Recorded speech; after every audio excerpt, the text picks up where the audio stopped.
เฮาเฮ็ดบุญนะเฮ็ดบุญให้เจ้าของได้แต่ทั่วไปว่าเฮ็ดบุญเพื่ออุทิศไปถึงพ่อแม่พี่น้องปู่ย่าตายายนั่นก็คือความหวังดีความปรารถนาดีที่เฮามีต่อกันแต่ว่าโดยความเป็นจริงนั้นเฮาเฮ็ดบุญให้เจ้าของซะก่อนคันมันเป็นไปตามคำสอนพระพุทธเจ้าบุญเกิดขึ้นมีขึ้นตามเหตุผลถ้าเฮ็ดถูกต้องทำถูกต้องตามคำสอนพระพุทธองค์บุญมันเกิดขึ้นมีขึ้นเฮาก็จังสิสามารถอุทิศไปถึงญาติที่ล่วงลับแม้แต่บางเทื่อเฮาอุทิศไปแล้วญาติผู้ล่วงลับก็บ่แน่ใจว่าสิได้นำเฮาหรือบ่ง่ายปานใดเด้เบิ่งดีๆโยมชีวิตเนี่ยเป็นของอัศจรรย์ชีวิตเป็นของมีค่าแต่ว่าเวลาของชีวิตมันน้อยเฮาอยู่ในโลกนี่สัวคู่สัวยามโลกบ่แม่นของเฮาเด้คันเฮาบ่เข้าใจในคำสอนของพระพุทธเจ้าบ่พิจารณาตามความเป็นจริงเฮาก็สิพากันหลงละเริงหลงในยศในตำแหน่งในฐานะความเป็นอยู่ว่าเจ้าของคักว่าเจ้าของประเสริฐดีกว่าเขาคักกว่าเขาอันนี้คือความบ่ฮู้ดอกคนบ่ได้คิดว่าอยากเป็นแต่ว่ากิเลสตัณหาอวิชชามันตัวเฮาก็เลยหลงไปตามมันในเมื่อวันเวลาผ่านไปคือว่ามาว่างั้นน่ะความแก่ก็เพิ่มขึ้นความเฒ่าเพิ่มขึ้นโรคภัยไข้เจ็บก็ใกล้มือใกล้เว้นความตายก็ใกล้เข้ามาเฮามาอาศัยโลกสัวคู่สัวยามบ่แม่นบ่อยู่อันถาวรโลกเป็นหม่องมาเยี่ยมมาพักคันคนมีปัญญาก็สิรู้จักสร้างน้ำทำบุญเก็บเกี่ยวสัมภารธรรมเก็บกรรมบุญกุศลเพื่อนำพาดวงจิตดวงใจเจ้าของให้มันไปดีกว่าเก่าให้มันไปดีไปงาม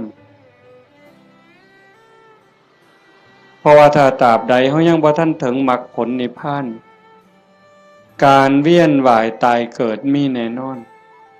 โยมจงมั่นใจเด้บาปมีจริงบุญมีจริงชาติหน้าชาติก่อนมีจริงนรกก็มีจริงสวรรค์มีจริงเฮ็ดดีก็ย่อมได้รับผลดีจริงเฮ็ดชั่วก็ย่อมได้รับผลชั่วจริงผู้ที่มีสัมมาทิฏฐิเบื้องต้นจังสี่ก็จังสิพยายามบ่ให้วันเวลาชีวิตผ่านไปโดยเปล่าประโยชน์พยายามสิเอากำไรให้มันเป็นชีวิตที่มีกำไรเฮามาเยี่ยมมายามมีวันเวลาที่อาศัยอยู่ในโลกนี้บ่โดนก็ถือเอาประโยชน์ให้ได้หลายที่สุดเพราะว่าเมื่อสิ้นลมหายใจปั๊บทุกอย่างคืนสู่ธรรมชาติบ่ได้หยังจากแนว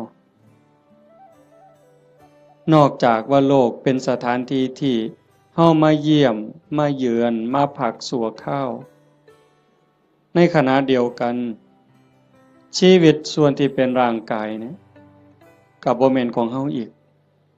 เป็นของยืมชีวิตเป็นของยืมเฮายืมมาจากธรรมชาติยืมจากดินจากน้ำจากลมจากไฟก่อกำเนิดเกิดมาเป็นร่างกาย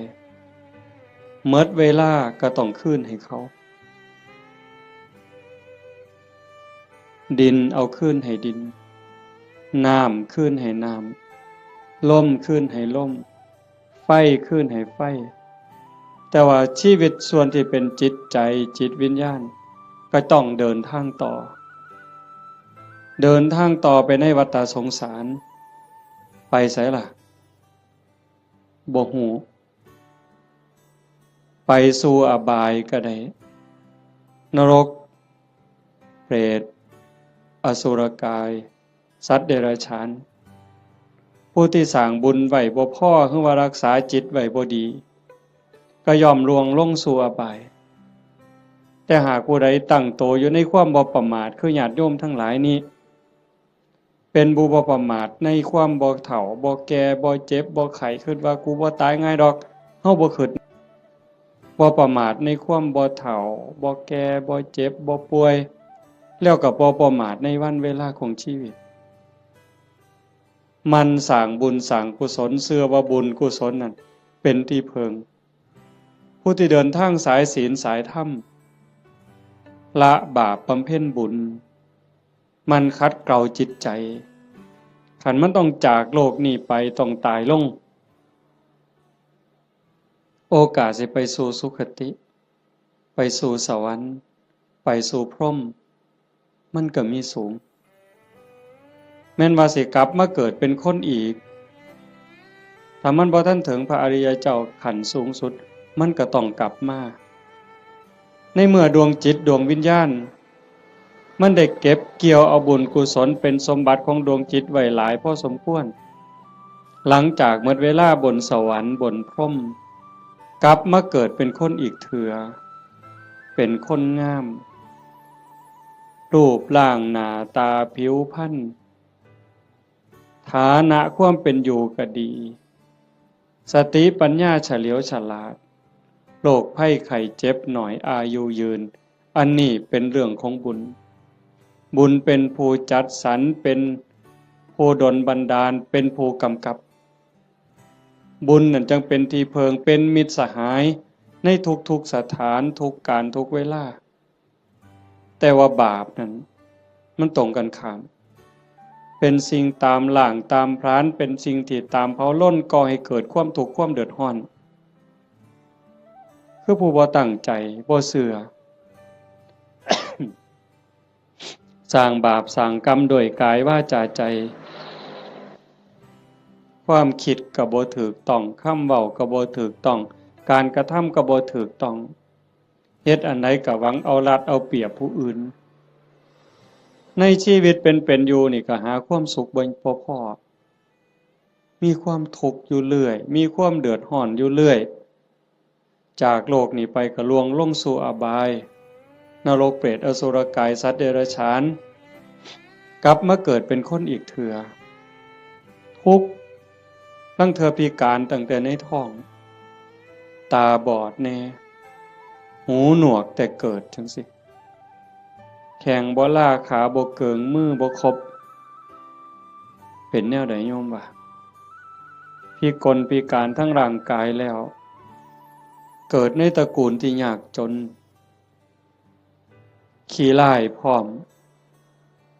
พิการพร้อมจนพร้อมโรคภัยไข้เจ็บหลายพ่อแต่แนวบ่ดีเดือดร้อนบ่จบบ่สิ้นอันนี้ก็คือบาปเป็นผู้กำกับบาปเป็นผู้แสดง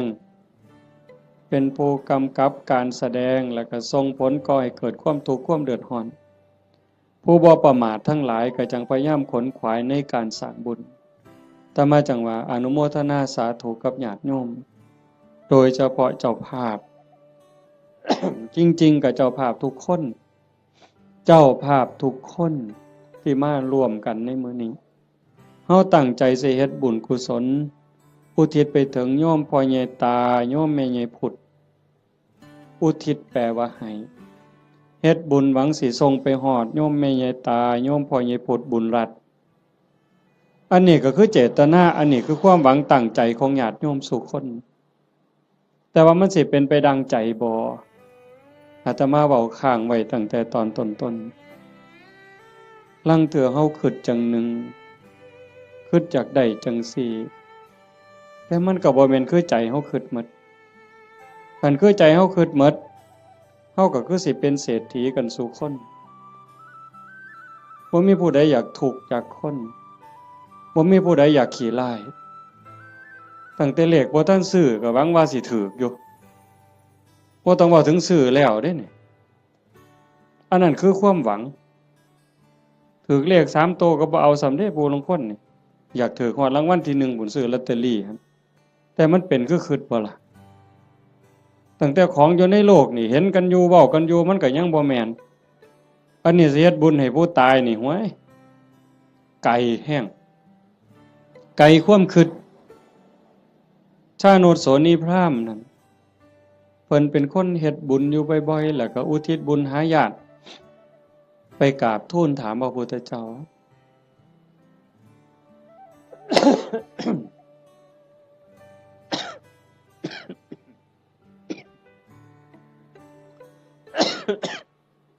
เพิ่นว่าเพิ่นเฮ็ดบุญดูๆเนี่ยอุทิศไปให้ญาติที่ล่วงลับไปญาติได้รับบ่พระพุทธองค์เพิ่นก็ว่ามันบ่แน่นอนดูก่อนพราหมณ์มันแล้วแต่ฐานะคำว่าแล้วแต่ฐานะคือผู้ที่จากไปนั่นเขาไปไสคันเขาไปตกนรกเขาก็บ่ได้รับผลบุญนี่ทันทีนรกเพิ่นบอกว่ามีอยู่457ขุม457ขุมบ่ได้บุญทันทีคันสิได้ก็ในเมื่อรับรู้รับทราบแล้วก็ยินดีอนุโมทนาสาธุนำสิ่งที่เฮาเฮ็ดเฮาทำเขาก็จังสิได้คันไปเกิดเป็นเปรตมี12ชนิดที่สิได้บุญฉับพลันทันทีก็มีอยู่ชนิดเดียวคือปรัตถตูปชีวีอีก11กลุ่ม11คณะสิได้บุญย้อนก็เมื่อเฮาเฮ็ดถูกต้องและอุทิศไปถึงฮู้เรื่องฮู้ราวอนุโมทนาสาธุนำจังสิได้อสุรกายคือกันสัตว์เดรัจฉานคือกันถ้าไปเกิดเป็นเทวดาเขาก็กินอาหารของเทวดากินบุญเก่าเป็นพรหมคือกันคันมาเกิดเป็นคนยิ่งบ่ฮู้เรื่องบ่ฮู้จักเขาก็สิได้นำเฮาจังได๋บัดนี้มันก็บ่ได้อันนี้คือฐานะของผู้ที่จากไปนั่นส่วนหนึ่ง2ผู้เฮ็ดบุญนี่เฮ็ดเป็นบ่เฮ็ดถูกตามคำสอนพระพุทธเจ้าบ่สมมุติว่าญาติเฮาที่ตายจากไปรอคอยส่วนบุญคอยอนุโมทนาเอาบุญนำเฮานี่แต่ว่าผู้เฮาเฮ็ดบุญนี่เฮ็ดเป็นบ่เฮ็ดถูกบ่เฮ็ดแม่นตามคำสอนพระพุทธเจ้าบ่คันบ่ได้เฮ็ดตามคำสอนพระพุทธเจ้าเฮ็ดบุญตามความคิดเฮ็ดบุญตามเขาว่าเฮ็ดบุญตามธรรมเนียมประเพณีมันก็บ่เป็นบุญผู้ทาคาถาเป่าทุกข์ก็ทุกข์อยู่ซ้ำนั้นจังซั่นการเฮ็ดบุญเนี่ยมันจะต้องศึกษาทำความเข้าใจแต่ว่าโยมทั้งหลายโดยเฉพาะผู้เป็นเจ้าภาพโยมแม่ออกสมบูรณ์หลายๆคนเนาะพ่อใหญ่อ่อนแม่ใหญ่สมศรีนางวิภารัตน์นายทวีศักดิ์พ่อใหญ่สังงานางโยมกาญจนาโยมศิริพรโยมกิตติโยมชูชาติโยมสมบูรณ์นายประจวบนางรัตมณีโยมชั่นชัยโยมดวงธิดาโยมพรณภาโยมไกรสอนโยมจันทิราอันนี้ก็ถือว่าเฮาเข้าใจพอสมควรคณะบ่เข้าใจในคำสอนพระพุทธเจ้าบ่ได้ฟังเรื่องบุญบ่ได้ยินเรื่องบุญจนเข้าใจแล้วเฮาก็จะเฮ็ดบุญจังซี่บ่ได้บ่เฮ็ดดอกต้องเฮ็ดอีกอย่างหนึ่งจังซั่นการเฮ็ดบุญมันเป็นการสร้างประโยชน์สูงสุดให้กับชีวิตตนเองในปัจจุบันแล้วก็หวังผลบุญนั่นให้เป็นสิ่งเพิงพาอาศัยได้ในปรโลกเบื้องหน้าเฮาก็จังเฮ็ดในส่วนที่เป็นบุญตามคำสอนพระพุทธเจ้าวางหนึ่งน่ะอาตมามานั่งฟังอยู่ในรถครูบาอาจารย์เพิ่นสิกลับวัดเพิ่นให้พรโยมมีบทหนึ่งตอนท้ายๆปุญญานิปาลโลกัสสมิงปฏิฐาโหนติปานินังเพราะเหตุว่าบุญนั้น เป็นที่พึ่งของสัตว์ทั้งหลายในโลกหน้าพร้อมทั้งโลกต่อไปเพิ่นแปลว่าจังซี่ปุญญานิปรโลกัสสมิงปฏิทาโหนติปานินังเพราะเหตุว่าบุญนั้นเป็นที่พึ่งของสัตว์ทั้งหลายในโลกหน้าพร้อมทั้งโลกต่อไปบุญนี่เป็นสื่อของความสุขเป็นสื่อของความดีความงามบุญนำมาซึ่งความสำเร็จนำมาซึ่งความเจริญเฮาได้ดังหวังตั้งใจนี่บุญเป็นผู้กำกับทั้งหมดบุญเป็นสื่อของความสุขความดีความงามนำมาซึ่งความสำเร็จบุญเป็นที่เพิงนอกจากบุญบ่มีอันใดเป็นที่เพิงอันถาวรได้โยมคิดเบิ่งดีๆเด้แม่นอยู่ดอกในขณะที่เป็นอยู่เฮาก็แสวงหาหมดนั่นล่ะเข้าของเงินทองชื่อเสียงอำนาจวาสนาบริวารญาติพี่น้องก็เพราะได้เพิงพาอาศัยกันในข้าวที่ยังอยู่แต่โยมพิจารณาเบิ่งดีบ่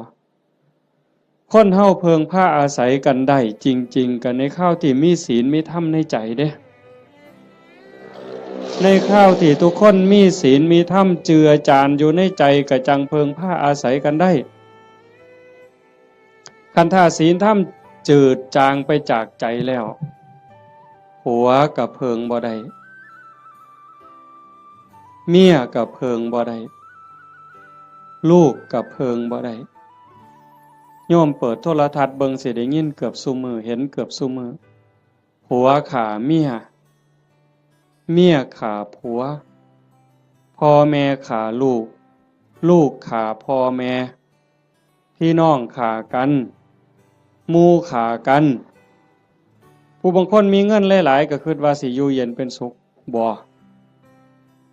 เงินนั่นล่ะพาเจ้าของเดือดร้อนนอกจากสิถือเขามาแย่งมาป่นมาจี้จับไปเรียกค่าไทย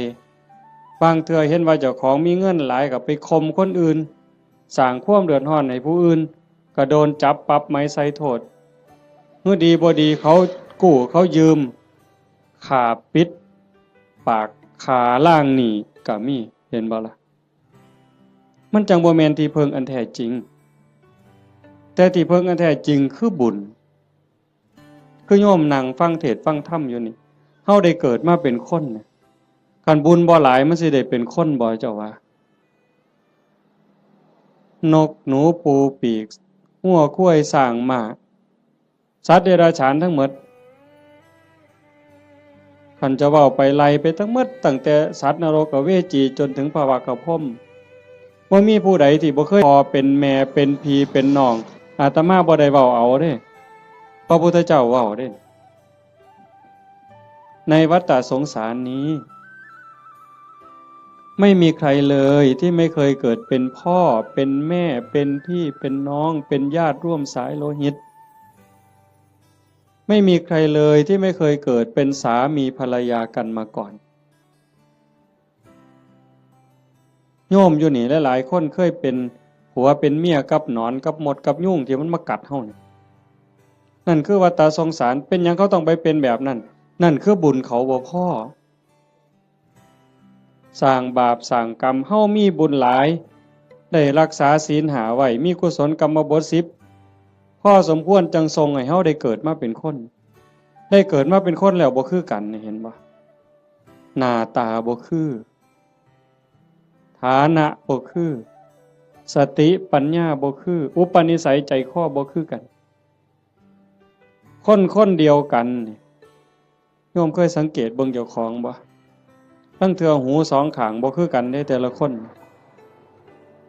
ตาสองข้างบ่คือกันเด้สังเกตเบิ่งเด้อหมู่พวกคนเฮาที่รู้จักกันตาสองข้างบ่คือกันตั้งเทื่อดังเนี่ยปีกจมูกเนี่ยบ่คือกันเด้นิ้วมือนิ้วตีนคนเดียวกันก็บ่คือกันมือข้างซ้ายเป็นจังหนึ่งข้างขวาเป็นจังหนึ่ง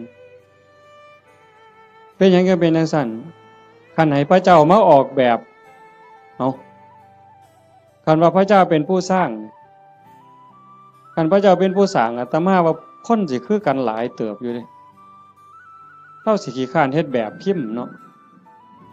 ก็สิเฮ็ดพิมพ์มาคือรอพระพุทธรูปนี่เทเขามันก็สิคือกันหมดนะแต่มันบ่แม่นจังซั่นคนสิดีสิงามสิเฉลียวฉลาดสิโง่สิเป็นอะไรก็แล้วแต่ก็ขึ้นอยู่กับกรรมแปลว่าการกระทำการกระทำของตนเองที่ถึงพร้อมโดยเจตนาบ่ว่าสิกระทำทั้งกายทั้งวาจาทั้งใจถ้าคิดดีทำดีเฮ็ดดีเนี่ยเป็นกรรมดีก็ต้องได้รับผลดีเฮ็ดบ่ดีทำบ่ดีเป็นกรรมบ่ดีก็ต้องได้รับผลบ่ดีในเมื่อมันเป็นจังซั่นพระพุทธเจ้าเพิ่นจึงบอกว่าบุญนั่นเป็นที่เพิงโยมทั้งหลายก็อยากได้บุญโยมไม่ออกผู้เป็นเจ้าภาพญาติโยมทุกคนมาร่วมฟังเทศน์ฟังธรรมมาร่วมบุญร่วมงานมาเพาะมาโม่นั่นก็คือเฮาอยากได้บุญแต่ว่าการเฮ็ดบุญนั่นเฮ็ดจังได๋มันจังสิได้หลายขึ้นกว่าเก่าปู่ย่าตายายเพิ่นบอกว่าเฮ็ดบุญกฐินมันได้บุญหลายโยมก็ตั้งอกตั้งใจอยากเฮ็ดบุญกฐินในชีวิตหนึ่งให้มันได้เป็นเจ้าภาพทอดกฐินมันสิได้บุญหลายอาตมาก็ว่าเป็นไปได้ถ้าเฮ็ดเป็นเด้ถ้าเฮ็ดบ่เป็นมันก็บ่เกิดบุญคำโบราณเพิ่นว่ามีกฐินบูดกฐินเน่ากฐินเศร้าหมองอีหยังเพิ่นว่าแต่คันเฮ็ดเป็นบัดมันก็งดงามเป็นที่เพิงพาอาศัยได้ในชีวิตนี้ในชีวิตหน้าบ่จบบ่สิ้นเพิ่นจังให้เฮาศึกษาทำความเข้าใจเรื่องบุญปุญญะเมวะโสสิกขยะอายตัตถังสุขินทริยังทานันจะสมจริยันจะเมตตาจิตตัญจะภาวเยเอเตธัมเมภาวยิตตวาตโยสุขังสมุทเย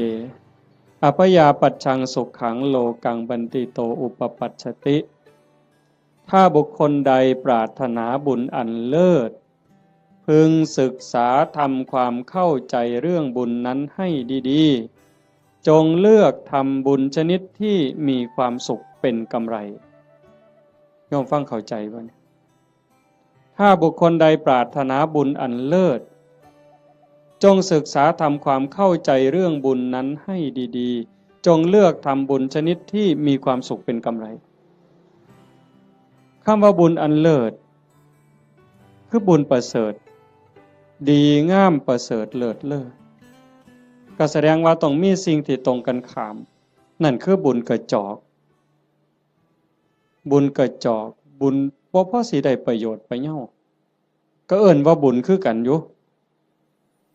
บุญกระจอกเป็นบุญชนิดที่มีความทุกข์เป็นกำไรเป็นบุญนอกคำสอนพระพุทธเจ้าเป็นบุญคิดเอาเป็นบุญตามเขาว่าเอิ้นชื่อว่าบุญคือกันบุญแข่งเหือเห็นบ่เป็นบุญบ่อนใดล่ะหมู่เจ้าว่าบุญบั้งไฟจังสิเอาเป็นบุญบ่อนใดเอาเฮาก็เอิ้นว่าบุญอยู่เด้นี่บุญบั้งไฟตั้งแต่ไปเตรียมทานนี่ก็เท่าใดเครือกเวลาเท่าใดหมดเงินหมดทองเท่าใดผัวเมียผิดกันเท่าใดหมดให้หมดหน้าไปเท่าใดได้ปาลูกปาผัวปาเมียเท่าใดนั่นบ่บุญตายเท่าใดพิการเท่าใดนั่นคือบุญบ่นะนี่บุญตามเขาว่าบุญแข่งเหือคือกันนั่นคือบุญกระจอกอาจสิลงทุนเป็นล้านผู้ว่าราชการจังหวัดมาเป็นประธานเปิดพุ่นได้เฮ็ดบักอย่างใหญ่นี่นั่นคันระดับจังหวัดก็ยังแต่คักหลายกว่าเก่าดีบ่ดีก็ฆ่ากันตายในงานนั้นอันนั้นคือบุญกระจอกอาจสิลงทุนเป็น100 ล้านพันล้านก็ได้แต่บ่แม่นที่เพิงบ่ได้เป็นสมบัติของจิตของใจหยังเลยบุญตามเขาว่าบุญตามประเพณีอีกอย่างหนึ่งขันบุญในบ้านในชุมชนจังซี่แต่อาตมาเป็นเด็กน้อยคือบวชมาใหม่ๆก็ยังได้มีซุมื้อก็ยังเหลืออยู่แต่ก็น้อยลงในบางจุดพอเฮาเว้าดูชี้แจงดูอย่างว่าบ่มีเหล้าบ่มียาบ่เป็นบุญดอกบ่ขาหมูบ่ขางัวบ่ขาควายสู้กันกินนี่บ่เป็นบุญดอกบ่มีหมอร้องหมอลำบ่แม่นบุญดอกอันบุญจังสั่นเป็นบุญตามเขาว่าเป็นบุญกระจอกนอกพุทธศาสนาบุญชนิดนั้นมีความทุกข์เป็นกำไร มีความทุกข์เป็นกำไรมีความทุกข์เดือดร้อนตามมาบ่จบง่ายบ่สิ้นง่ายแถวตำบลดอนแรดเนี่ยอาตมากระเสือว่าโยมเคยเห็นพี่กายอาตมาเทศน์ทั้งฟังนั่นอันนั้นเพียงแต่มดหลายอยู่ด้วยกอตองหมอลำครูหมู่ฮ้อข้าวต้มมวยแม่นบ่งั้นจังสี่นี่หมอลำ300,000ก็เอาบุญบักคักเด้เอาก็ได้ไปก็แล้วแต่ว่าบุญที่พระพุทธเจ้าสอนมันเป็นบุญชนิดที่มีความสุขเป็นกำไรอาจสิบ่ต้องลงทุนพอสลึงก็ได้บัดมันมีหยังแหน่บุญที่พระพุทธเจ้าสอนเป็นบุญในเขตพุทธศาสนาเป็นบุญสงบเย็นแล้วก็มีความสุขเป็นกำไรทานันจะท่านคือการให้การแบ่งการปันโยมให้ออกสมบูรณ์ต้อนรับพี่ในป่าพ่อลุงน่ะบ่าวน่ะสาวลูกเต่าเล่าหลานมาเพาะมาโม่บุญตั้งแต่น้ำเป่าๆน้ำดื่มธรรมดาแก้วหนึ่งต้อนรับกันโยมไม่ออกสมบูรณ์ก็สบายใจเห็นบ่ไหว้กันต้อนรับกันทักทายปราศัยเว้ากันดีๆซ้ำนี่ก็เป็นบุญบุญคือความสุขฟังให้ดีนี่บุญคือความสุขความอิ่มใจความเบิกบานใจแล้วบุญนั้นไม่มีโทษบ่แม่นมวนซื่อๆเด้ต้องบ่มีโทษบ่มีภัยนำในโลกนี้ในโลกหน้าเก็บดอกไม้นะมาแต่ข้างหัวใส่พานยกใส่หัวบูชาพระรัตนตรัยความอิ่มใจก็เกิดนั่นบ่ต้องเสียหยังหลายยิ่งคือตอนเพลเฮาได้ถวายเพลยกสำรับกับเขาถวายครูบาอาจารย์ได้ไหว้พระได้รับศีลคันเข้าใจตั้งใจดีๆเกิดความสุขเกิดความอิ่มใจตรงนี้คันญาติพี่น้องเพิ่นอยู่ในฐานะที่สิได้เพิ่นก็ได้คันเฮาเฮ็ดถูกเฮ็ดแม่นนี่เพิ่นต้องได้คันเฮ็ดบ่ถูกบ่แม่นหมด100ล้านพันล้านก็บ่เป็นบุญบ่ได้นำจังว่าทานันจะท่านคือการให้การแบ่งการปันตั้งแต่อามิสทานวัตถุทานข้าวน้ำ3ปาโภชนะอาหารปัจจัย4ทั้งหมดที่เฮาถวายกับหมู่สงฆ์ก็แล้วแต่อันนี้มันเกิดความสุขขันยิ่งธรรมทาน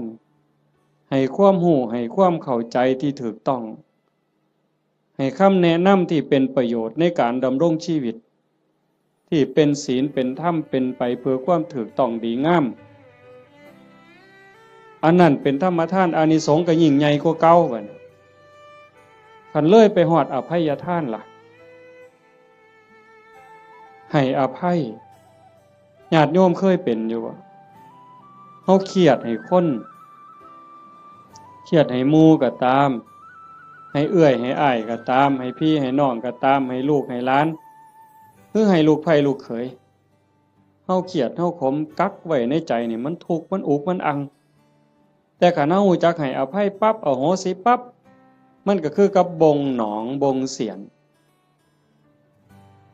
เคยตำมือตำตีนตำแข้งตำขาก็เอาซ้ำมือนี่ล่ะไปเสียนไม้ไผ่น้ำขอบเตียงขอบหยังมันเตรียมตำมือเข้ามานี่มันก็บ่พอล้มพอตายแต่มันนั่นเดียดอยู่เรื่อย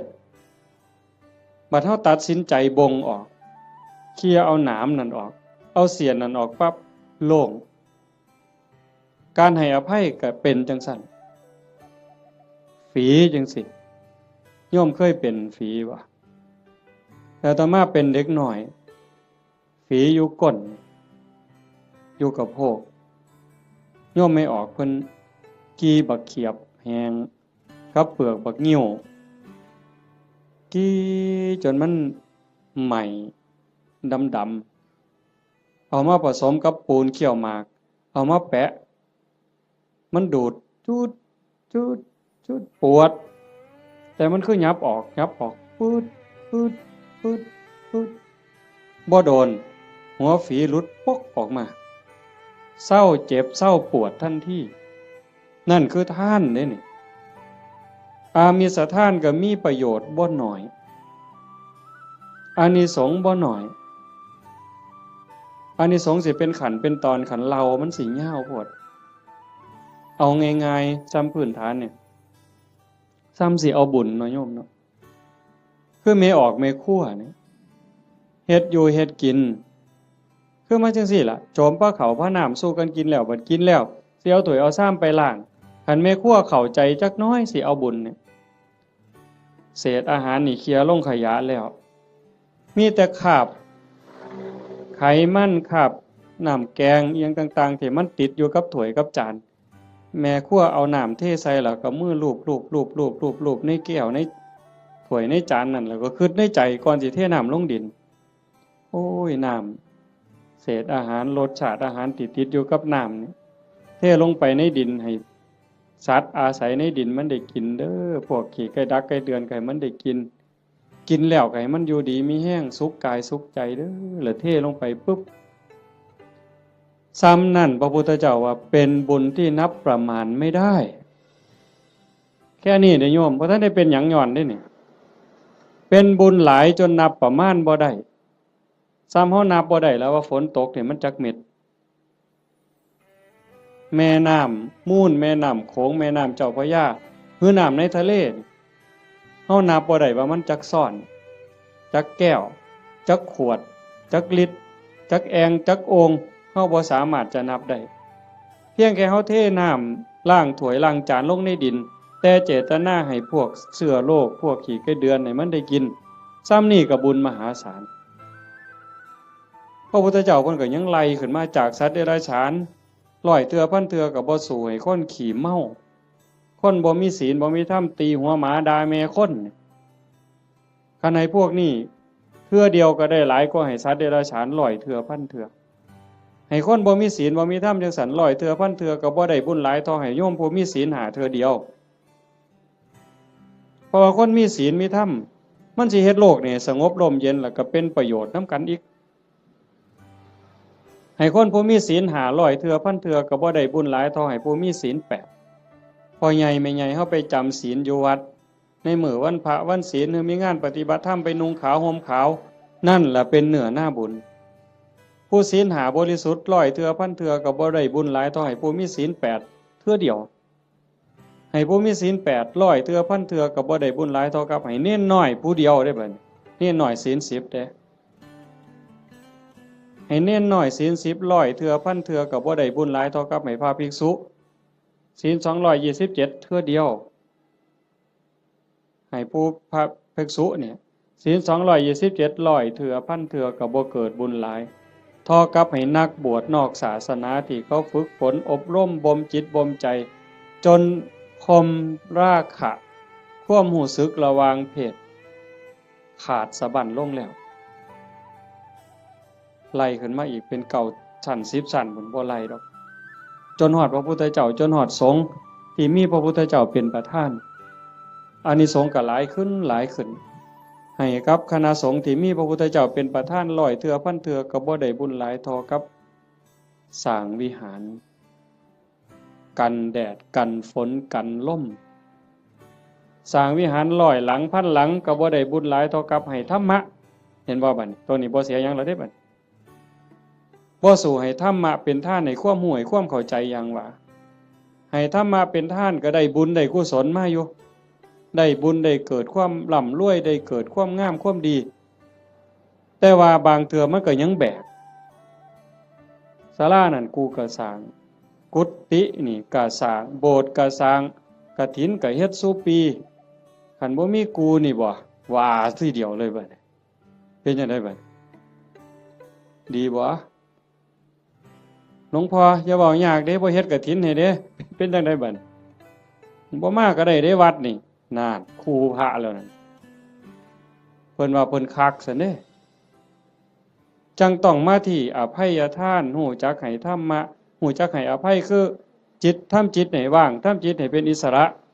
ผลมันก็มีอานิสงส์ต่างกันหลายขึ้นสูงขึ้นอันนี้คือทานได้อันที่1ทานันจะสมจริยันจะบุญชนิดที่มีความสุขเป็นกำไร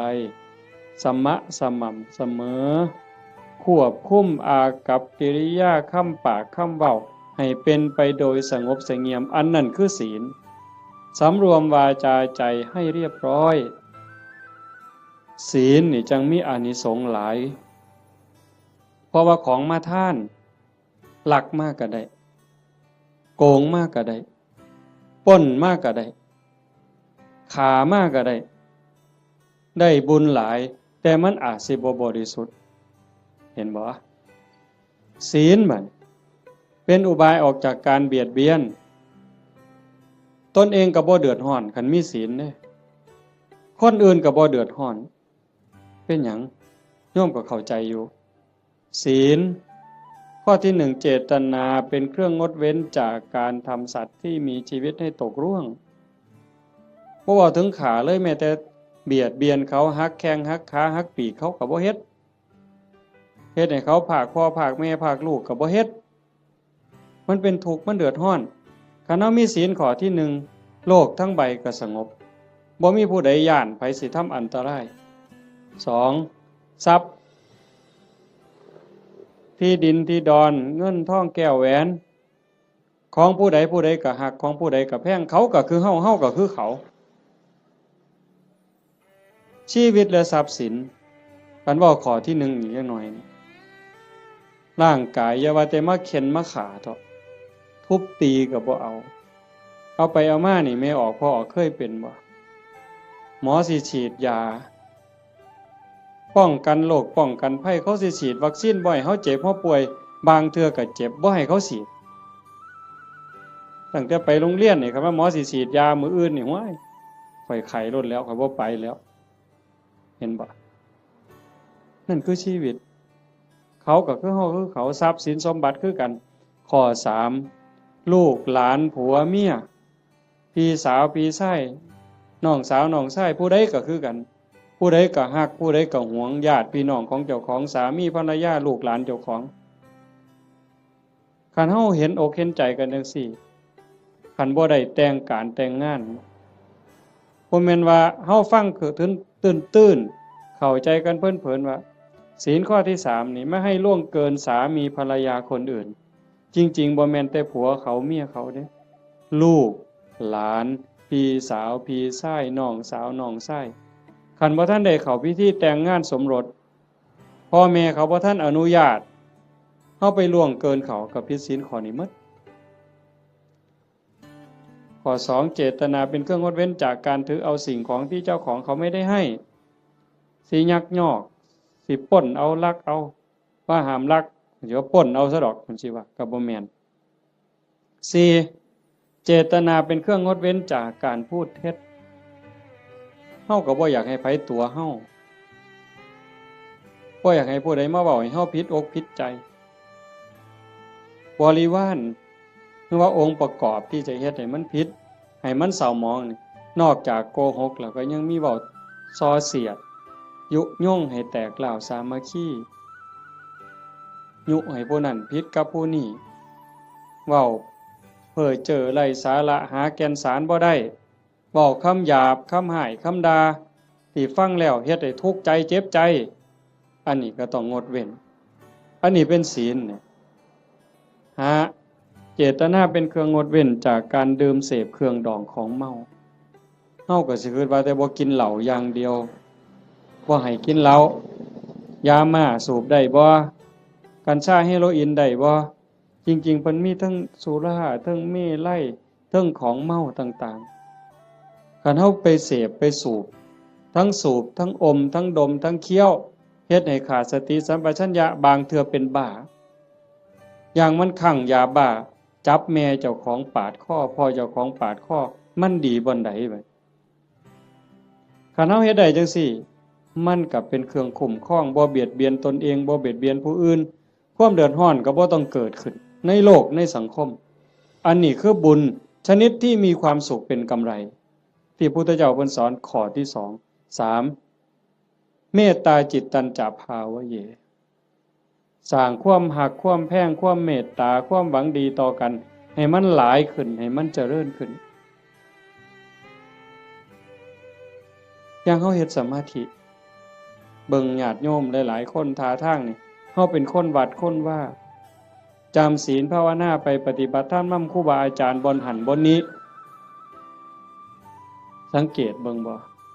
เวลาเราเดินจงกรมโดยความตั้งใจล้อมสติในอารมณ์ปัจจุบันเวลามานั่งสมาธิก็มีสติที่ลมหายใจเข้าออก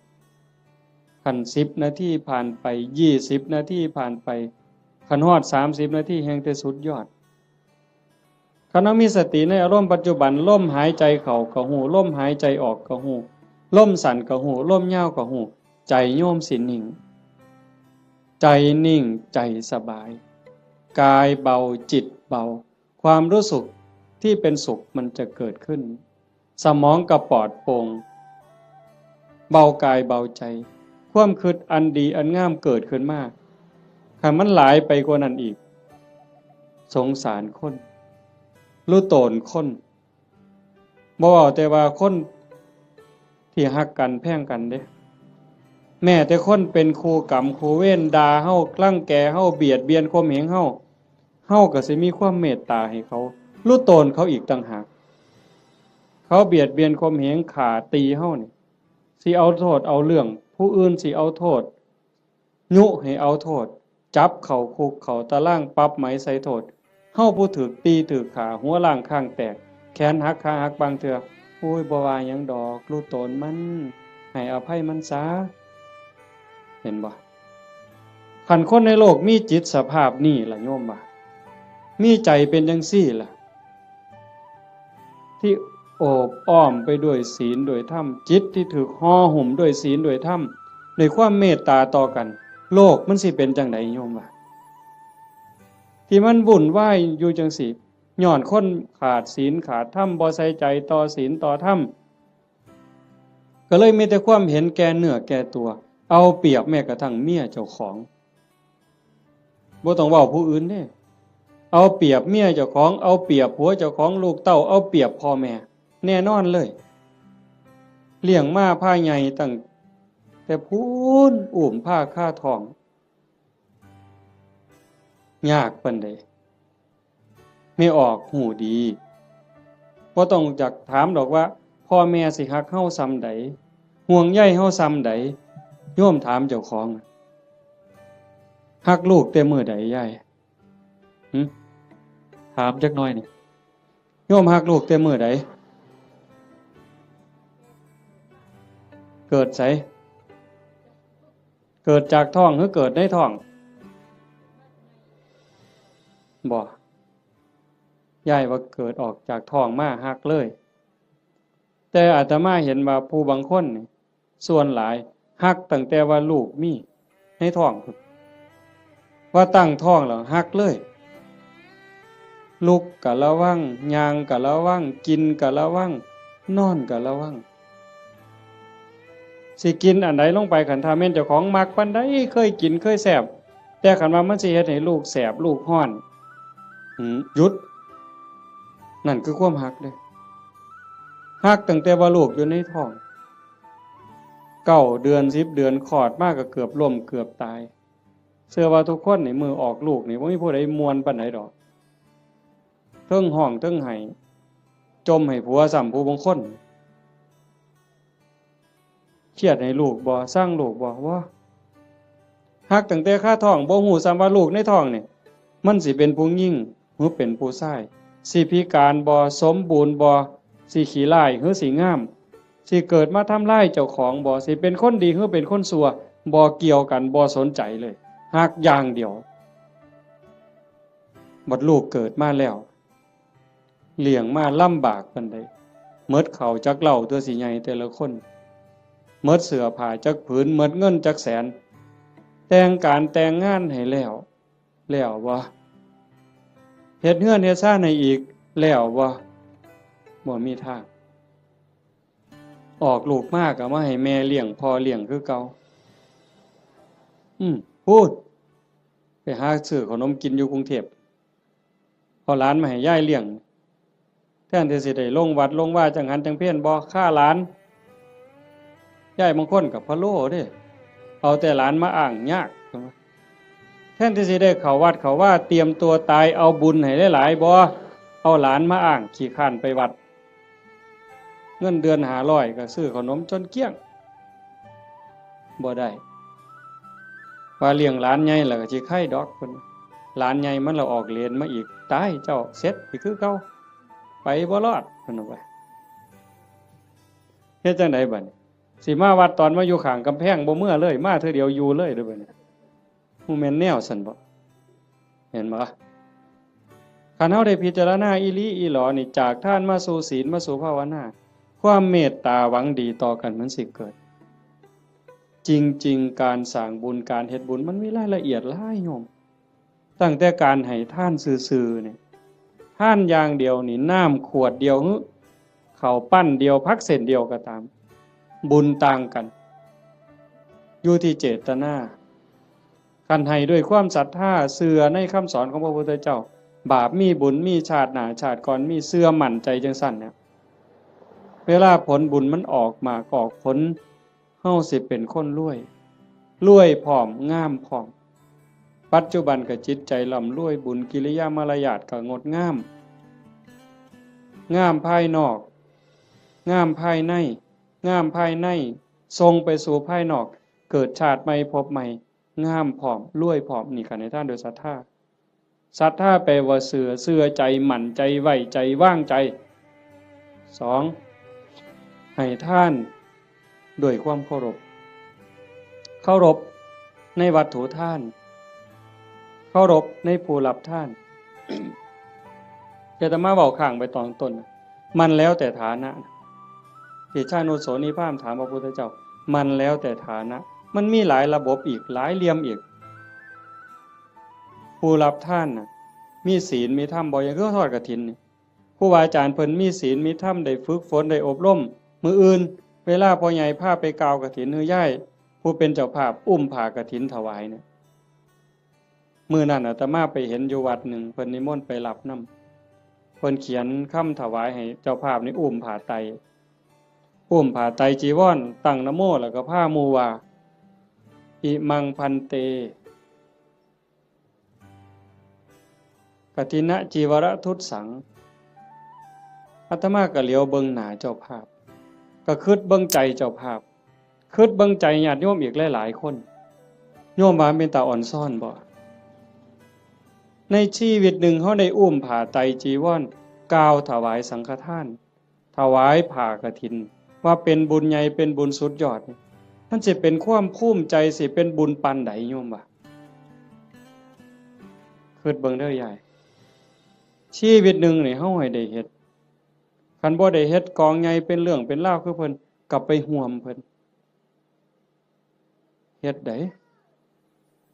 อันนี้คือสิ่งที่ได้เด้บุญเนี่ยติดตามไปในโลกนี้โลกหน้าหน้าที่ไผได้เฮามาอาศัยโลกชั่วคราวบ่แม่นของเจ้าของดินนี่สิว่าของเฮาซั่นบ่หน้านี่สิว่าซื้อเจ้าของในโฉนดสิภูมิใจซั่นบ่มันสิภูมิใจจักมือจักหน่อยเขาก็เปลี่ยนเป็นชื่อผู้อื่นเฮ้ยอยู่ในทะเบียนบ้านมันเจ้าสิ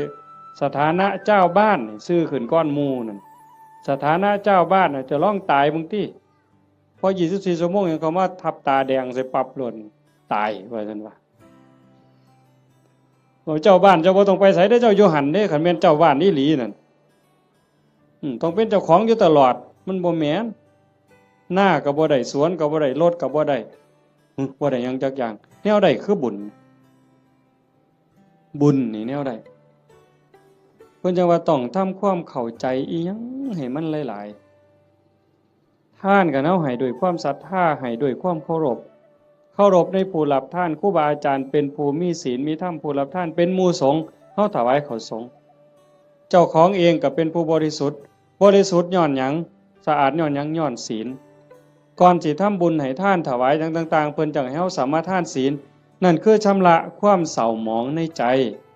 คันเฮาไปฆ่าสัตว์มามันก็เศร้าไปลักเขามาก็เศร้าไปนอกอกนอกใจสามีไปล่วงเกินผู้อื่นมามันก็เศร้าหมองเอาน้ำมาอาบหมด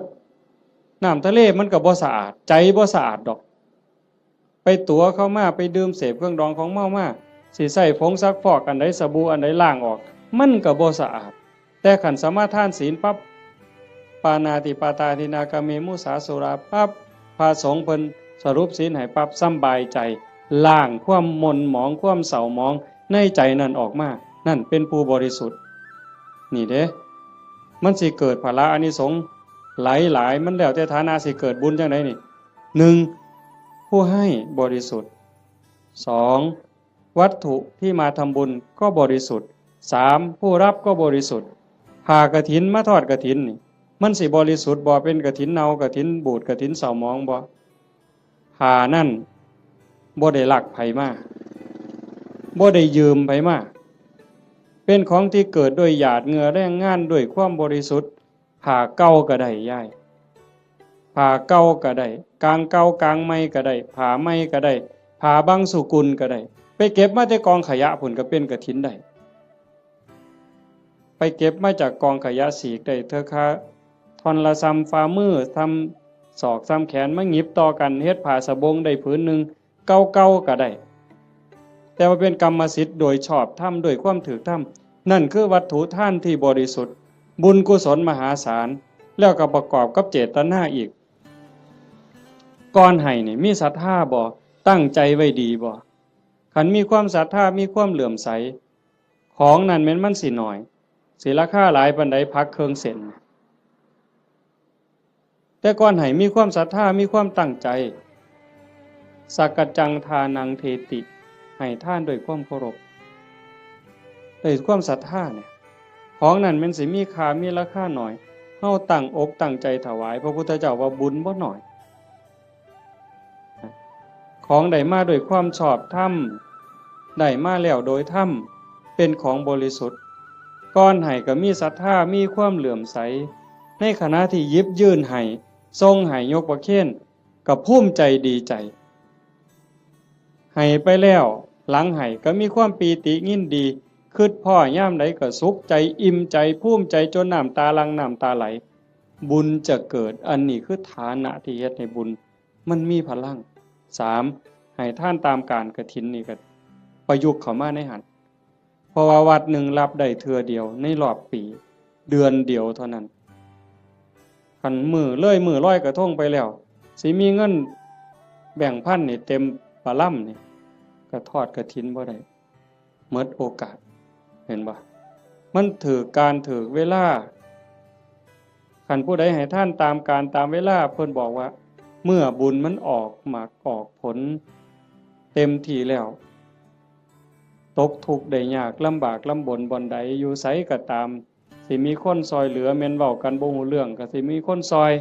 คันบ่มีผู้ซอยอยู่บ่อยู่ก็ถูกเลขบ่อยากถูกก็ถูกเฮาสิได้ยินอยู่เรื่อยพวกถูกลอตเตอรี่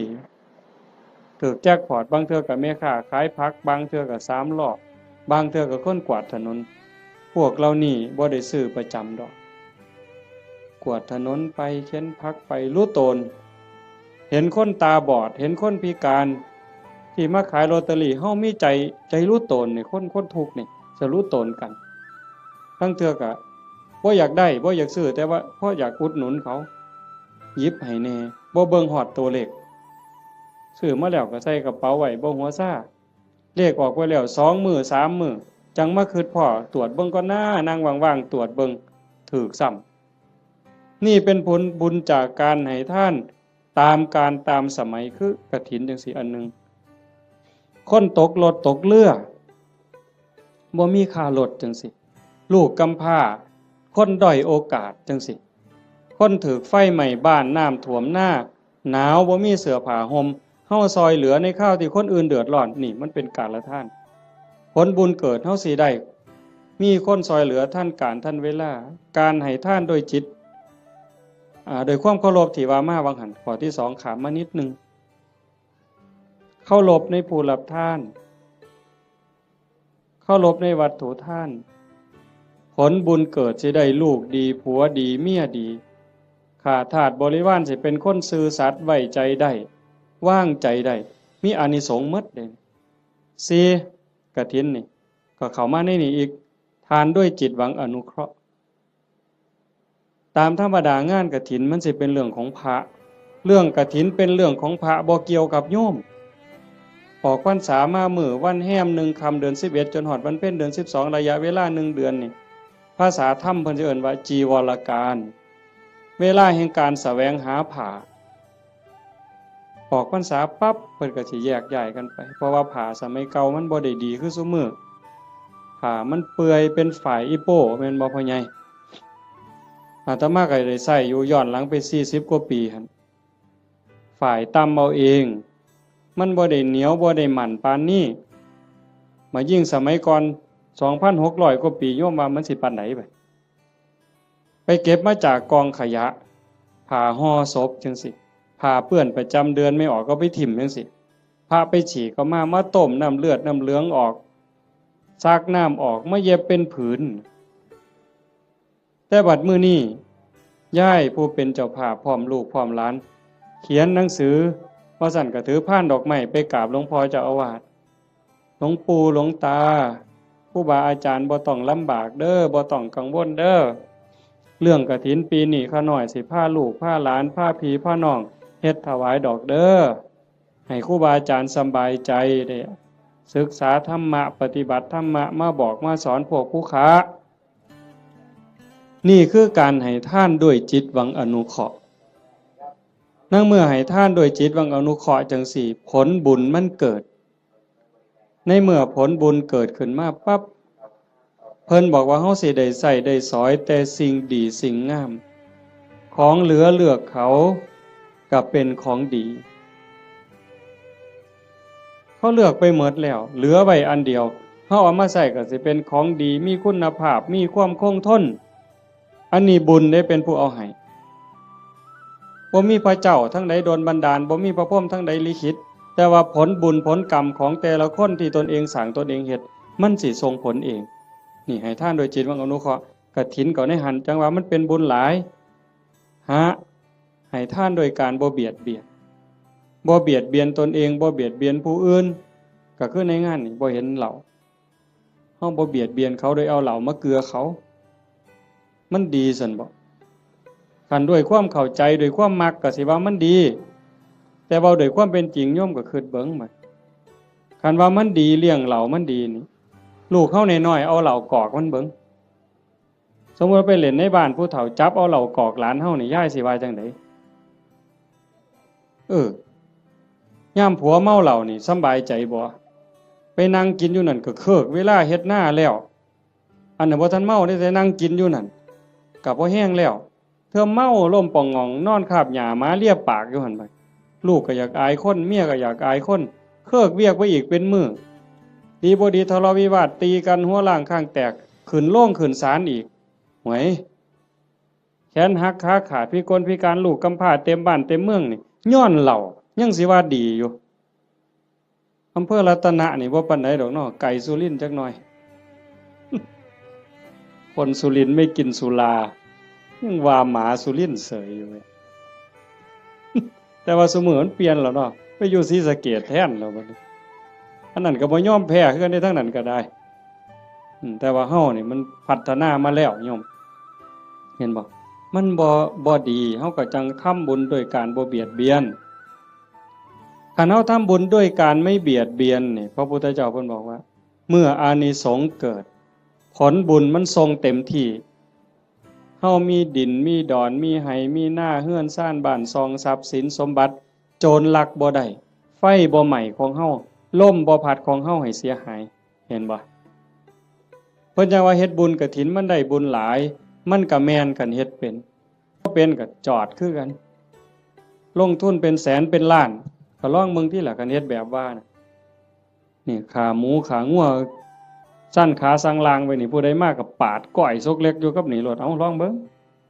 เราก็เอารถมาจอดไปนี่อยากกินเท่าใดก็กินนี่มันจะบ่ตีกันหัวล้างข้างแตกอยู่นี่เจ้าภาพสิไปอยู่ไสล่ะเจ้าว่ากินบ่อิ่มด่าเจ้าภาพอีกเมามาหากใส่เจ้าภาพเสร็จอีกลองเบิ่งเป็นบุญบ่ใดบัดนี้บ่มีแต่ว่าคันแนวนี้แม่ป้าพ่อลุงแม่ใหญ่จักมาแต่ไสนี่มานั่งฟังเทศน์ฟังธรรมนํกันด้วยความสงบงามอันนี้มันเกิดบุญมันนี่จะเว้าเรื่องกฐินจักนิดนึงแต่ว่ามันจะได้บุญหลายแนวใดเขาเบิ่งเอาแต่ซ้ำสายตาเฮาเห็นคันเป็นบุญอย่างอื่นบุญแจกข้าวบุญอัฏฐาซื่อๆโยมก็บ่เฮ็ดคักปานนี้อันนี้เตรียมการโดนเป็นแห้มเดือนแห้มปีตั้งต่อเพราะว่าเฮาเชื่อว่ามันเป็นบุญ บอกลูกบอกหลานว่าลูกเอ้ยหลานเอ้ยทั้งลูกไผ่ลูกเขยหมู่เจ้าเก็บเงินเด้อออมเงินเด้อประหยัดแน่แม่สิพาเฮ็ดบุญกฐินหาพ่อใหญ่แม่ใหญ่หาปู่หาย่าหาพ่อผู้มีพระคุณในวงตระกูลเฮาอย่าสะเอาแต่สองนี่เด้บ่แม่นเพียงแค่ตาพ่อใหญ่ตาแม่ใหญ่พุทธบุญรัตน์อย่างเดียวพ่อแม่ในอดีตปู่ย่าตาทวดในชาติก่อนภพก่อนผัวชาติก่อนเมียชาติก่อนลูกเต่าเหล่าหลานแต่อดีตตลอดฮอดเจ้ากรรมนายเวรเฮาเอาพ่อใหญ่ตาแม่ใหญ่พุทธนี่เป็นหลักแล้วก็ต่อไปฮอดพวกที่เฮาบ่เคยฮู้จักนั่นคือพวกเรานั้นเพิ่นอาจจะรอคอยรับบุญรับกุศลที่โยมเฮ็ดอยู่เฮาจะบ่ขี้ทีแฮ่งให้แฮ่งได้อย่าไปเว้าเด้มันเรื่อยๆอยู่แม้แต่อยู่วัดครูบาเขารายการจังซี่หรือไปเทศน์บางหม่องยังมีอยู่ในความคิดจังซี่ว่าคันอุทิศไปให้ผู้อื่นมันสิบ่หมดบ่เพิ่นย้านบุญเพิ่นหมดเฮ็ดแล้วต้องเอาผู้เดียวคันกรวดน้ำอุทิศไปมันสิหมดบ่เพิ่นย้านบุญหมดจริงๆมันบ่หมดยิ่งให้ยิ่งได้ยิ่งให้ยิ่งหลายเฮาเบิ่งคือเฮาเตรียมกฐินผูกผ้าเตรียมอาสงฆ์เฮ็ดฝาเฮ็ดผ้าข้างหลังเฮ็ดสายลุงหาบักกล้วยบักอ้อยบักพร้าวตั้งอีหยังขึ้นมาไม่กวดหามากกกล้วยกกอ้อยหามากองกฐินนี่มันยิ่งใหญ่ความตั้งอกตั้งใจจังซี่มันก็ก่อให้เกิดบุญพอเฮาเฮ็ดด้วยศรัทธาเฮ็ดด้วยความเคารพเฮ็ดด้วยความตั้งใจนี่อานิสงส์มันหลายแล้วก็อีกอย่างหนึ่งหลังจากเฮานอกจากเฮาจะเฮ็ดด้วยความตั้งอกตั้งใจด้วยความศรัทธาแล้วประโยชน์มันเกิดกับพระพอประโยชน์เกิดกับพระที่เอิ้นว่าอานิสงส์เกิดกับพระแล้วมันก็ยังย้อนมาใส่โยมแม้แต่เฮาบ่เฮ็ดจังซี่อ่าอานิสงส์ที่มันเกิดจากการเป็นคนดีมีศีลมีธรรมที่เฮาเฮ็ดอยู่ประจำพระพุทธองค์เพิ่นก็บอกว่ามันมีอยู่4อย่างอันนั้นคือสากลสิใส่บาตรหน้าบ้านหน้าเรือนซอยเหลืองานสาธารณะจังซี่งานวัดงานโรงเรียนงานตำรวจงานอนามัยเฮาไปซอยด้วยความตั้งใจด้วยความจริงใจเพิ่นว่า1ชื่อเสียงอันดีฟุ้งขจรไปไกลก็แม่นอีหลีขันโยมเป็นคนดีมีจิตใจเอื้อเฟื้อต่อโลกต่อสังคม1ชื่อเสียงอันดีฟุ้งขจรไปไกล2คนดีย่อมคบหาดีดูดดีชั่วดูดชั่วพวกเล่นไพ่มันก็บ่ได้มาติดประกาศผู้ใหญ่บ้านบ่ได้ประกาศเอิ้นเด้มื้อนี้เด้อผู้ใดสิไปเล่นไพ่ไปส่งนั่นเด้อเขายังขาดขาอยู่ผู้ใหญ่บ้านบ่ได้ประกาศเด้ไปเองหมู่มันสิกินเหล้าก็บ่ได้เอิ้นประกาศมาเด้อตอนนี้มาแล้วเหล้าขาวก็มาแล้วเหล้าสีก็มา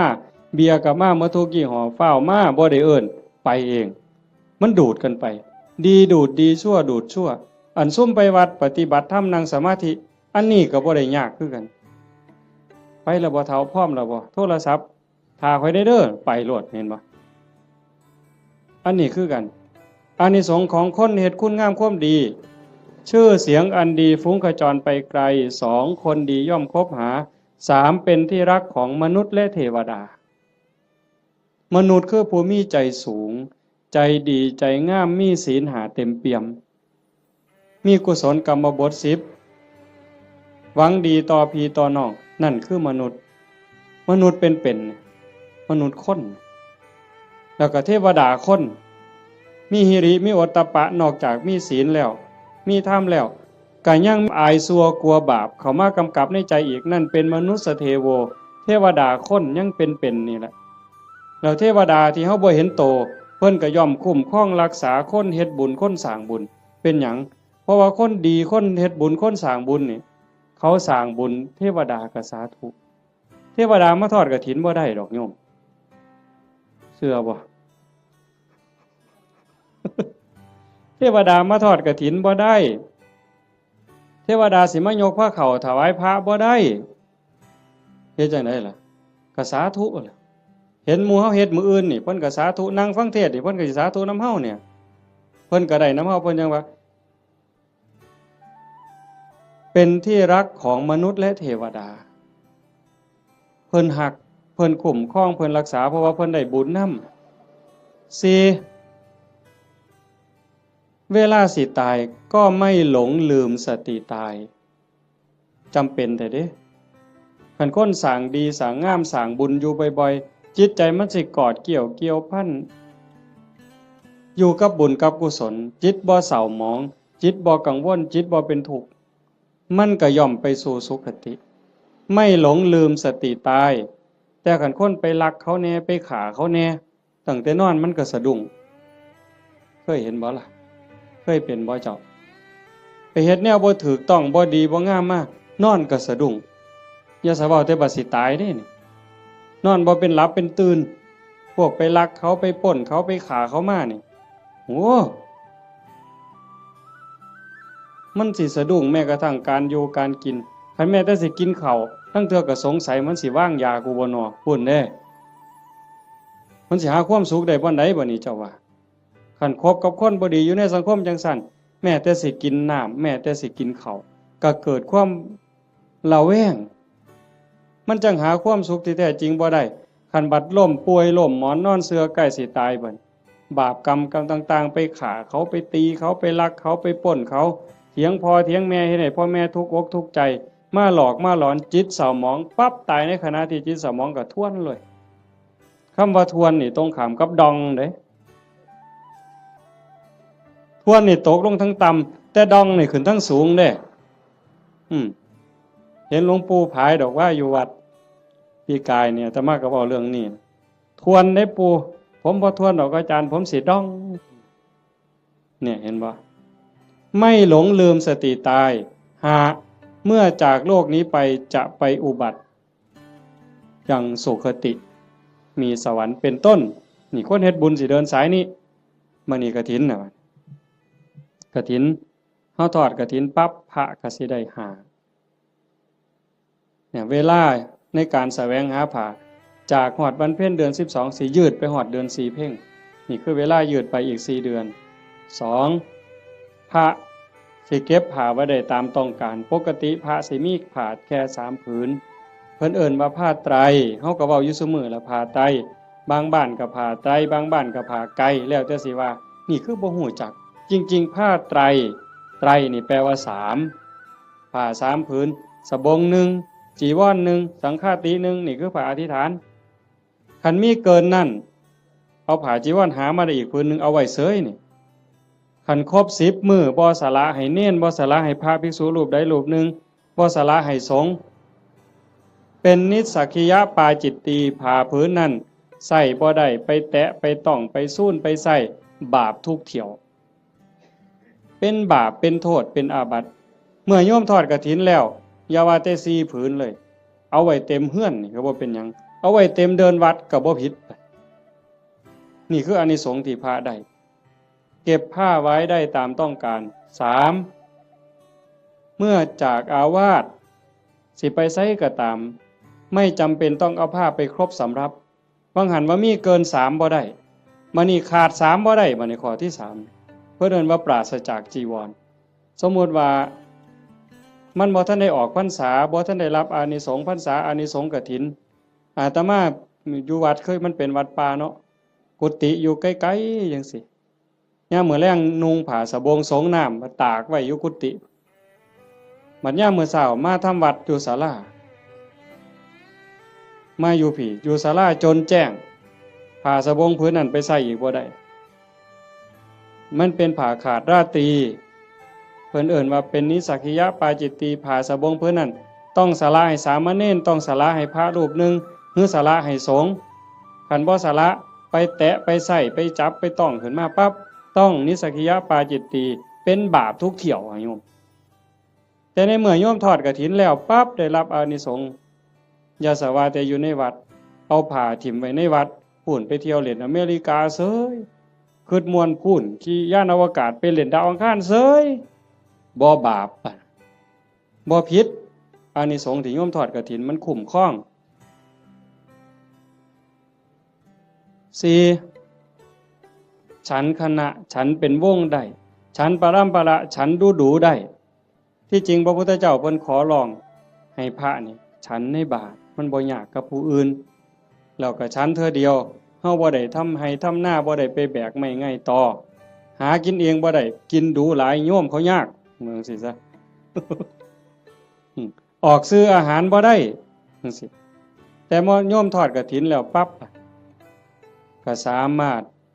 ฉันเป็นกลุ่มเป็นวงได้เพราะว่าเฮ็ดผ้ามันอาจจะบ่แล้วง่ายในเวลาจังซี่จักหน่อยก็แล่นไปจูไฟเพราะมันบ่มีสีสำเร็จเด้ฟักบักมี่หาฟืนมาไว้พ่อใหญ่จะเคยเห็นแต่ก่อนนั่นบ่ย้อมเปลือกไม้ย้อมหากไม้ย้อมแก่นไม้เขี่ยวไว้จังซี่กำลังฉันอยู่ไฟอ่อนไฟสิมอดก็ออกไปจูไฟมาฉันอีกก็ได้จังซั่นน่ะเพิ่นว่าสิฉันจักเทื่อก็ได้แต่ว่าอย่าเกินเที่ยง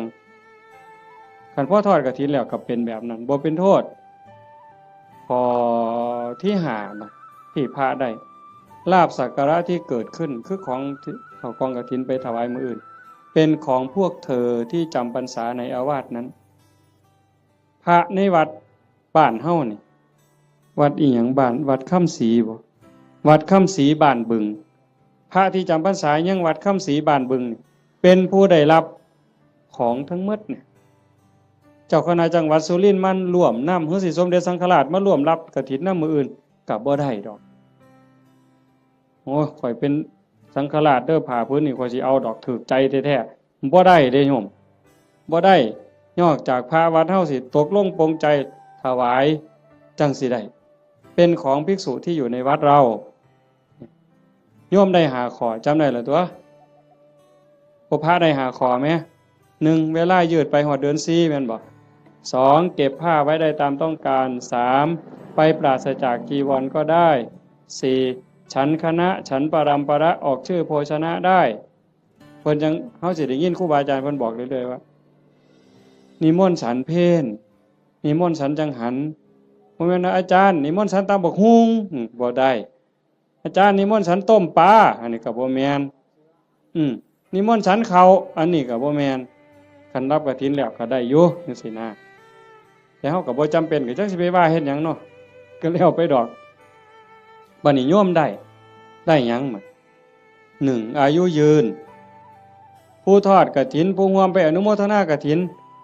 ที่ได้ประโยชน์คืออานิสงส์1อายุยืนชาตินี้อาจจะท่านบ่ท่านก็บ่แน่บาปเก่ากรรมเก่าที่เฮ็ดไว้มันอาจกำลังส่งผลอยู่คันบุญเก่าบ่แห้งพอมันก็ต้องไปตามนั้นแต่คันเฮาเฮ็ดด้วยความตั้งใจชาติต่อไปพบต่อไปผลบุญมันตามทรงนี่1อายุยืนทั้งตัวเลข80ปี90ปี100กว่าปีแข็งแรงบ่แม่นนอนอยู่ในห้อง ICU ว่าอายุหลายปานใด100ปีพวกก็บ่พอใจดอกแนวนั้นเนาะนอนในห้อง ICU ให้อาหารทั้งสายอย่างหันใจเองก็บ่ได้ก็จักสิยืนไปหยังล่ะเว้ยแต่ก็บ่แม่นแต่ตัวเลขซ้ำนั่นผมก็ยืนผมบ่งอกง่ายบ่โลนง่ายจังซี่นะแขวก็ยืนบ่ขูบ่ลนบ่โยกบ่ค้อนนี่ตาก็ยืน70ปี80ปีห้อยก้นเข็มปั๊บแง่ปั๊บดึงจักรถนั่นคือบุญเด้น่ะท่านผู้บุญบ่หลายบัดนี้ว้ายใส่แว่นสายตาตั้งแต่อยู่ประถมพี่อย่าสว่าแต่เข็มเย็บผ้าเลยเข็มเย็บกระสอบนี่ก็จ้อยหู้ล้มแข้งนี่ก็แง่บ่ถึกอยู่ นั่นคือบุญบ่พร้อมโยมการทอดกฐินแล้วมันสิได้บัดนี้ตาสิดีแต่ชาติต่อไปเด้คันมีของเก่าก็เอาชาตินี้ลดแล้วหูดีบัดนี้หูก็ยืนแขวก็ยืนตาก็ยืนผิวพรรณก็ยืนบ่คือกันเด้ผู้บางคน40ปีนี่เฒ่าเพราะปานหยังแต่ผู้บางคน50 60 70นี่ผิวพรรณยังสดใสอยู่สีดำสีขาวก็ตามดอกแต่ว่าบ่เหี่ยวบ่ย่นหลายนั่นมันเป็นบุญทั้งหมดนะโยม1อายุยืนย้อนหยังยืนย้อนโยมถวายกฐินแล้วพระสามารถบ่เป็นโทษทางพระวินัยได้รับอานิสงส์ยืดไปฮอดเดือน4นี่คือมันตอบกันทันที2แม่เว้ย2โยมสิรวยย้อนหยัง ย้อนโยมทอดกฐินแล้วพระสามารถเก็บผ้าไว้ได้ตามต้องการโยมก็สิเป็นผู้ร่ำรวยด้วยโภคทรัพย์แก้วแหวนเงินทองเอียงต่างๆอย่างเว้ามาหั่นแหละ3โยมมีทรัพย์สินสมบัติขึ้นมาแล้วโจรลักบ่ได้ไฟบ่ไหม้ลมบ่พัดพระราชาบ่ยึดเขาเป็นของหลวงเป็นหยังย้อนโยมทอดกฐินแล้วพระเพิ่นสามารถไปปราศจากจีวรเอาผ้าไปบ่ครบก็ได้พระวินัยบ่ผิดบ่พลาดตรงนั้นคุ้มครองทั้งโทษพระวินัยให้ก็เลยเกิดมาคุ้มครองทรัพย์โยมอานิสงส์มันว่าคุ้มครองตรงนี้โยมถวายกฐินแล้วพระรับผ้าไว้ได้ตามต้องการก็เฮ็ดให้โยมรวย4โยมทอดกฐินปั๊บพระฉันเป็นวงได้ฉันปรัมประออกสื่อโภชนาได้โยมสิได้รับอานิสงส์บ่ต้องศาสตราบ่ต้องอาวุธบ่กินของแสลงบ่ต้องยาผิดแม้กระทั่งเขาเจ้าว่างยาใส่ยาเฮาก็สิปลอดภัยพุ่นเด้บ่ผิดกระบูนเป็นโรคภัยเจ็บไข้ได้ป่วย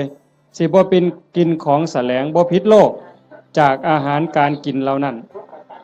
อันนี้คืออานิสงส์จากการได้ทอดกฐินข้อที่4ข้อที่5คันเฮาเกิดมาเป็นผู้หญิงชาติต่อไปพบต่อไปสิงามหน้าตาดีผิวพรรณดีสวดทรงดีเฮาสิเคยเห็นผู้บางคนงามงามหน้าตางามแต่ว่าหุ่นบ่ดีสวดทรงบ่ดีบางเทื่อหน้าตางามแต่ว่าแขนรีบเนี่ยมันบ่เกิงกันผู้บางคนหน้าตางามแต่ว่ารูปร่างบ่ดีผู้บางคนรูปร่างดีดีเด้อเบิ่งทั้งหลังห้วยบ่แม่นสิแม่นนางงามจักรวาลซั่นบ่แงกหน้ามาว่าแม่นยักษ์สดน้ำร้อนมันเป็นจังไดยายมันเป็นจังไดยักษ์สดน้ำร้อนนี่เขาบ่เคยเห็นดอกเว้ยคันเห็นแต่อยู่หน้าโบสถ์ตั้งแต่มันยืนอยู่มันก็เป็นตางึดแม่งคันมันสดน้ำร้อนอีกมันสิเป็นแนวใดเนาะอันนั้นแต่คันเอาทอดกฐินแล้วเป็นผู้หญิงข้อที่5นี่อานิสงส์ข้อที่5สิงามคันเกิดเป็นผู้ชายชาติใดชาติหนึ่งคันได้เกิดพร้อมพระพุทธเจ้าสมัยที่มีพระพุทธเจ้ายังทรงมีพระชนมายุอยู่สิได้ฟังธรรมต่อเบื้องพระพักตร์ฟังเทศน์ที่พระพุทธเจ้าเทศน์ให้ฟังแล้วสิได้บรรลุธรรมแล้วขอบวชพระพุทธเจ้าบวชให้พระพุทธเจ้าเป็นอุปชฌาย์คันบอกภาษาเฮาเอหิภิกขุอุปสัมปทานั่นคืออานิสงส์จากการทอดกฐินมันบ่น้อยเด้โยมจังซั่นจังพากันตั้งอกตั้งใจเด้อลูกเต้าเราหลานก็ตามเด็กเล็กเด็กน้อยก็ตามโยมไม่ออกผู้เป็นเจ้าภาพหลักตุ่มพี่ตุ่มน้องถือว่าเป็นประมุขเป็นประธานเป็นหัวหน้าเทวดาให้เฮ็ดใจให้ม่วนๆบ่ได้เฮ็ดดูปานใดดอกปีนี้อาตมาก็จะเฮ็ดอยู่หลังจากแล้วอยู่วัดวันที่21 22ถอดอยู่วัดวันที่25อาตมาสิไปถอดอำเภอเสรภูมิจังหวัด101ก็อยากได้คือกันนะโยมอยากเฮ็ดบุญคือกันก็พยายามมีโอกาสบ่ใดก็จะเฮ็ดให้เฮาได้ตั้งอกตั้งใจรักษาใจเจ้าของในจากนี้ไปให้มันงามๆไผสิว่าจังได๋ก็สร้างสิเกิดอีหยังขึ้นก็ให้ใจเฮาสงบให้ใจเฮางามเพื่อมันสิเป็นแรงเกื้อหนุนส่งจิตวิญญาณเฮาให้ไปที่ดีที่งามไปสู่ที่ชอบที่สุขตินอกจากนั้นเฮาก็มีความหมายหมั่นปั้นมือว่าสิอุทิศบุญกุศลให้บุคคลผู้มีพระคุณเป็นพ่อเป็นแม่ปู่ย่าตายายผู้มีพระคุณทั้งหลายที่เฮาฮักเฮาแพงตลอดถึงเจ้ากรรมนายเวรที่ว่าไปว่าหั่นว่าได้เฉพาะปรัตถตูปชีวีอันนั้นคือได้ทันทีแต่นอกจากนั้นสิเป็นสัตว์นรกก็ตามเป็นเปรต11จางนั่นชนิดนั้นก็ตามอสุรกายสัตว์เดรัจฉานเทวดาอินทร์พรหมคันเพิ่นได้เห็นการกระทำที่งดงามคือโยมเฮ็ด1 ชั่วโมงกับ25 นาที20 กว่านาทีที่เฮาฟังธรรมมานี่เฮาเงียบเฮาสงบเฮาตั้งใจมองนี่บ่ว่าดวงจิตดวงใดดวงวิญญาณดวงใดก็แล้วแต่สิล่องลอยมาพบมาพ้อมาเห็น อดบ่ได้ย่อมอ่อนซ่อนย่อมอนุโมทนาเพิ่นสิได้นำเฮาตอนเพิ่นอนุโมทนายินดีนำอ่อนซ่อนนำอันนี้นักปราชญ์ก็ยกย่องบัณฑิตก็สรรเสริญแม่นพระพุทธเจ้ามาพบมาพ้อเฮานั่งฟังเทศน์สมโพธิกองกฐินอยู่จังซี่พระองค์ก็ย่อมอนุโมทนาสาธุจังซั่นจังว่าบุญตรงนี้เกิดแน่ๆเกิดหลายซ้ำเด้บ่แม่นแต่อาตมาเว้าโยมได้ไหว้พระโยมได้ถวายทานโยมได้สมาทานศีลได้ฟังพระเพิ่นสวดมาติกาสักบงสุกุลเฮาได้ฟังเทศน์ฟังธรรมด้วยความเคารพอันนี้คือกิริยาอาการที่เป็นบุญปุญญกิริยากุศลกิริยามันกลายเป็นบุญเป็นกุศลให้โยมเฮ็ดไปเรื่อยๆจนกว่าสิบ่มีลมหายใจบ่อิ่มบ่เต็มบ่เพียงบ่พอง่ายอย่าว่าพอแล้วล่ะอย่าว่าพระพุทธเจ้าตรัสรู้เป็นพระสัมมาสัมพุทธเจ้าแล้วมีมื้อใดที่พระพุทธเจ้าบ่เฮ็ดบุญบ่เป็นแบบเป็นอย่างบ่สอนธรรมแม้กระทั่งลมหายใจสุดท้ายสิมาถึงนอนเหยียดลงแล้วที่สารวโนทยานเมืองกุสินาราก่อนใจสิดับลงพระองค์ก็ยังได้ตรัสสังขารทั้งหลายมีความเสื่อมไปเป็นธรรมดาเธอทั้งหลายจงตั้งตนในความไม่ประมาทประโยชน์ตนก็อย่าประมาทประโยชน์คนอื่นก็อย่าประมาทประโยชน์ทั้งสองฝ่ายก็อย่าประมาทให้รีบสร้างรีบทำเห็นบ่เฮาก็คือกันโยมท่านก็เฮ็ดศีลก็รักษาภาวนาก็ภาคเพียรอ่อนน้อมถ่อมตนต่อผู้หลักต่อผู้ใหญ่ผู้เฒ่าผู้แก่พระสงฆ์องค์เน้นซอยขนขวายในกิจที่ชอบอันใดที่เป็นประโยชน์ออกเหงื่อออกแห้งซอยกันเฮ็ดช่วยขนขวายในกิจที่ชอบฟังธรรมแสดงธรรมอนุโมทนาบุญอุทิศส่วนบุญทำความเห็นในถูกต้องถูกตรงอย่างน้อยๆเชื่อว่าบาปมีบุญมีชาติหน้าชาติก่อนนรกสวรรค์มีจริงอันนี้คือต้นเหตุสาเหตุทางเกิดแห่งบุญจึงขออนุโมทนาสาธุกับญาติโยมสุโขสุคนเด้อท้ายที่สุดก็ขอรัตนะอ้างอิงเอาอำนาจแห่งคุณพระศรีรัตนตรัยคุณของพระพุทธเจ้าพระธรรมพระสงฆ์และอำนาจแห่งบุญกุศลคุณงามความดีที่มีทั้งหมดทั้งมวลในสากลจักรวาลจงหลอมร่วมมาเป็นตบะเป็นเดชะเป็นพลวปัจจัยอำนวยหนุนส่งไปถึงดวงจิตวิญญาณของโยมพ่อใหญ่ตาแม่ใหญ่พุทธบุญรัตน์ตลอดถึงญาติโกโหติกาปู่ย่าตายายผู้มีพระคุณทั้งหลายสรรพสัตว์ทั้งหลายเจ้ากรรมนายเวรของญาติโยมทั้งหลายหากว่าสามารถรับรู้รับทราบได้ด้วยตนเองก็จงอนุโมทนาสาธุรับเอาหากว่าสามารถสิหูทราบได้ด้วยตนเองก็ขอฝากข่าวบุญข่าวกุศลที่โยมพ่อใหญ่อ่อนแม่ใหญ่สมศรีสมบัติโยมผ้าวิรัตวิภารัตโยมทวิศักดิ์สาลิตดีโยมพ่อใหญ่สังงาโยมกาญจนาโยมสิริพรโยมกิตติบุญรัตน์โยมชูชาติผลกังวานโยมแม่ใหญ่สมบูรณ์กตาศิลาโยมประจวบโยมมณีรัตน์สมุทรหลาโยมหานโยมชาญชัยโยมดวงธิดากตศิลาโยมพรณภากตศิลาโยมไกรสอนโยมจันทิรา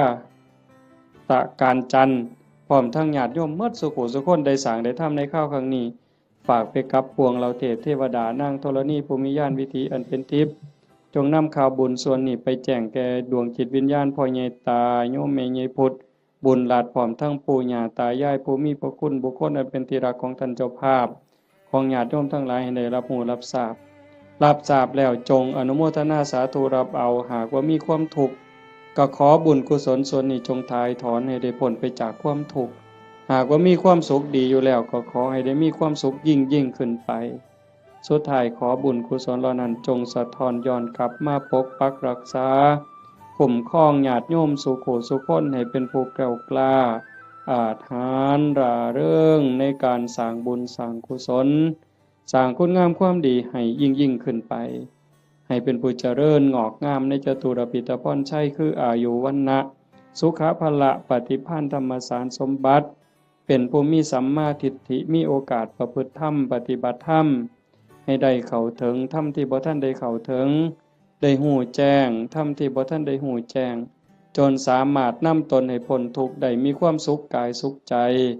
ปรารถนาสิ่งหนึ่งประการใดหากเป็นไปโดยชอบประกอบด้วยธรรมก็ขอให้ความหวังความปรารถนานั้นจงสำเร็จทุกๆประการโดยทั่วกันทุกท่านทุกคนเทอญ